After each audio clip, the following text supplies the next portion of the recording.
But I just feel like God's like, hey, don't waste time tonight. Don't ever waste time, but tonight, don't waste any time because there is no more time to waste with you not realizing what's inside of you. There's no more time to waste.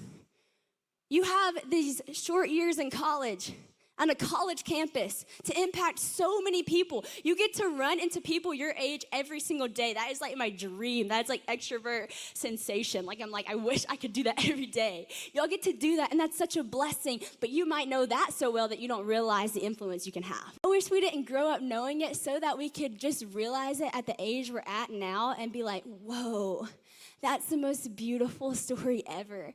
And so as I read this story tonight, I want you to act like you've never heard it. Like whatever you thought you knew about it, you forgot it right now. We're rereading it because I want you to realize this, because I think if you realize what this looks like tonight, I think you're going to see God differently than you ever have. You might.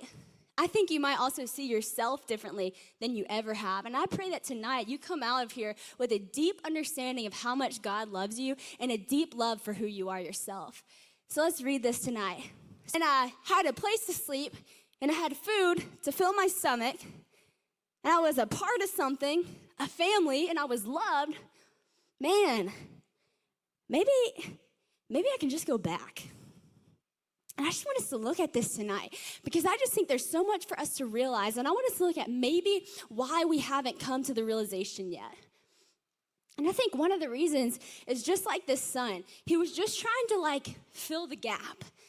And I think that sometimes we get confused with what it looks like to fill the gap and what it looks like to fulfill something. There's a huge difference though, because to fill the gap, it means to add to something to have enough. This son thought, I need to add to my life to live it larger than I already am. So I'm gonna go out, and I'm just going to go and I'm going to do all the things I always wanted to do. Because every time you do these temporary things, you end up just like him. Oh my gosh, I literally have nothing, you know? But do you know what that word fulfill means? Different than filling the gap, having to add to, the word fulfill means to step into reality. You don't have to do anything to fulfill. You just have to realize who you already are. You're already loved, just like you are. You're already enough, just as you are. You're already known. The word says that he knows every thought